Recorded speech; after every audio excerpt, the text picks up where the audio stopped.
Tu sufrimiento no depende de lo que te ocurre, sino de cómo te relacionas con lo que te ocurre, de tu actitud ante la vida. Estos discursos actualmente suelen estar incrustados dentro de una narrativa que se vende como una narrativa estoica moderna, estoica de los influencers. Y pese a que tiene cosas buenas innegables, también es verdad que tiene ciertos peligros. Lo primero que hay que comentar es que a efectos prácticos diferenciaría entre tres momentos del estoicismo principales. Estaría el estoicismo de las escuelas helénicas, con Zenón y sus discípulos. Estaría el estoicismo de la época más de nuestra era común, de Marco Aurelio, Séneca, Epicteto y demás. Y estaría el estoicismo moderno de los influencers. Yo creo que esos tres, a efectos prácticos de este vídeo, son útiles diferenciarlos. ¿Por qué es útil diferenciar esos tres? Por ejemplo, el estoicismo de Zenón tiene elementos como la divinidad, Zeus o la amistad, que luego son sistemáticamente obviados en el estoicismo moderno, lo cual llama mucho la atención y ya está diciendo muchas cosas. Por dónde va el discurso, qué influencias tiene, hacia dónde empuja o promueve al individuo y en ese sentido qué tipo de sociedad está promoviendo. Estas preguntas son muy interesantes y no podemos abordarlas todas en este vídeo, pero para lo que es útil esta diferenciación es para saber que el estoicismo moderno no es una especie de heredero directo y puro del estoicismo antiguo, sino que es una forma de estoicismo adaptada a los tiempos modernos, con lo que todo ello conlleva, que se deja de lado algunas cosas, que añade otras. Hoy vamos también a pretender qué es lo que se deja de lado, qué es lo que incorpora. En este sentido, hay un filósofo, supongo que conoceréis a lo mejor, que es Ernesto Castro, que yo le he escuchado decir que el estoicismo actual es una forma de hedonismo disfrazado, porque en el fondo lo que persiguen es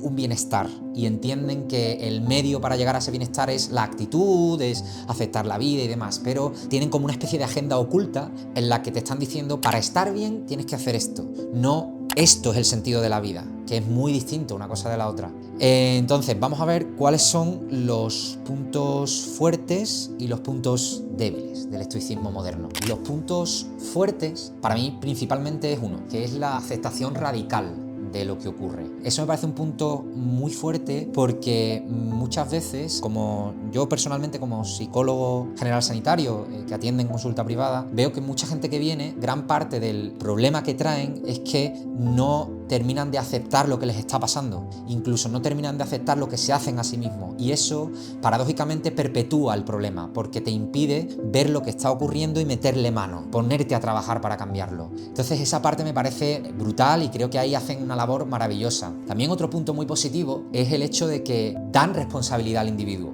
Le dicen a la persona, oye, tu vida es tuya, te pasa esto, tienes cierta responsabilidad en tu vida para poder cambiar cosas. Pero ya esto entronca con uno de los puntos negativos que yo creo que el estoicismo tiene, y es que le dan excesiva responsabilidad a la persona y excesivo poder a la voluntad personal en el momento presente, de forma tal que se plantea que si te ha dejado tu pareja, si se te ha muerto un familiar, si ha habido una catástrofe natural en tu ciudad y lo ha destrozado todo y lo has perdido todo, si estás sintiendo dolor es porque no estás teniendo la actitud adecuada, porque tu voluntad no está actuando lo suficientemente bien y no te estás colocando ante lo que te está pasando de la manera más adecuada, porque si lo hicieras, quizás ese dolor no estaría ahí. Claro, esto es peligroso, porque a lo que empuja muchas veces es a que la persona, cuando sufre, añada más sufrimiento por sentirse culpable, por sufrir. Y eso es muy peligroso, porque también en las consultas de psicología vemos mucho que esto ocurre. Si bien es cierto que la persona tiene libertad y puede hacer cosas para aliviar su sufrimiento, también es cierto que eso, en el momento en el que te suceden las cosas, tiene límites. Nuestra voluntad, nuestra libertad no es infinita.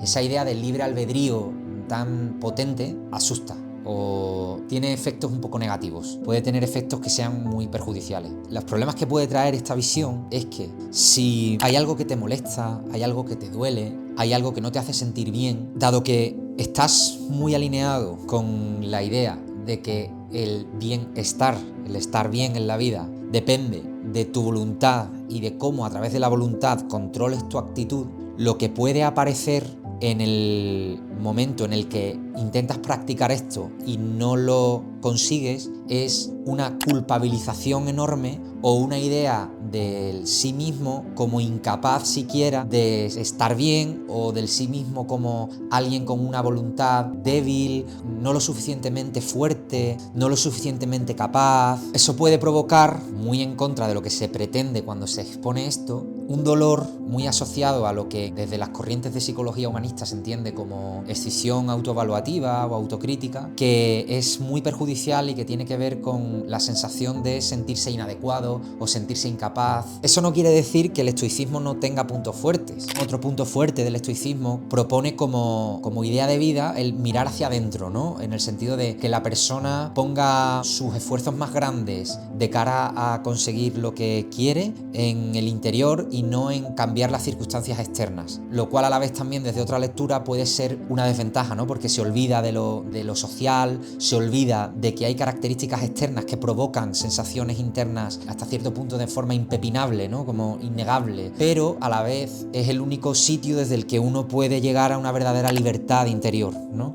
Ahora bien, ya repito, el problema está en que plantean que esta libertad se alcanza como de una forma muy robótica o siendo como una especie de superhombre nietzscheano. Yo puedo con todo el dolor que me pase depende de mi actitud y de cómo me coloque ante él, el mal que me cause o lo que me influye y demás. Como que hay mucha gente que puede frustrarse con eso, por lo que he explicado antes, y es una perspectiva un poco, entre comillas y con mucho respeto, ingenua, en el sentido de que obvia que hay mecanismos dentro de nosotros y dentro de lo que consideramos individuos que escapan a nuestro control y que no podemos controlar ni siquiera con nuestra actitud. Ahora bien, hay alternativas al estoicismo que sí que proponen, como puede ser el budismo, por ejemplo, en la que sí se propone que si uno desde su voluntad trabaja para que en el futuro pueda tener más libertad respecto a ciertos asuntos que en el presente, eso se consiga en un futuro. Pero no es en el presente donde se ven los frutos, sino que el presente te sirve para ponerte en manos a la obra y caminar hacia un futuro distinto en el que puedas ser una persona más libre. De esa forma, no es tu actitud lo que determina el dolor,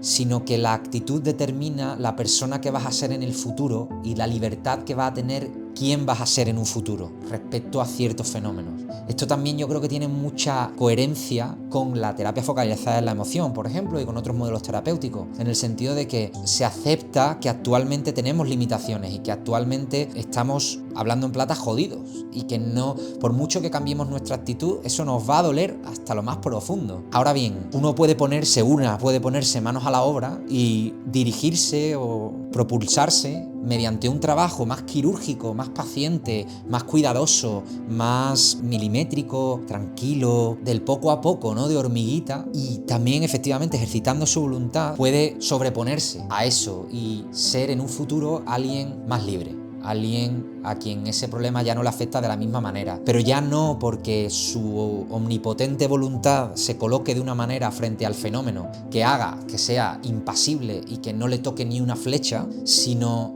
porque ha conseguido comprender la naturaleza del dolor y se ha puesto manos a la obra para ir dando paso a paso el camino que lleva a otra forma de estar frente a la vida. En conclusión, la idea es, podríamos decir que el estoicismo tiene cosas muy positivas, pero que ten cuidado, porque no todo depende de cómo te tomas las cosas. Hay cosas en la vida que duelen y no pasa nada, está bien que duelan. La cuestión no es no sentir dolor, sino sentir libertad. Poder tener una habitación interior en la que ese dolor se puede vivir con calma, se puede vivir con paz. Y eso no es eliminar el dolor, eso es aprender a vivirlo.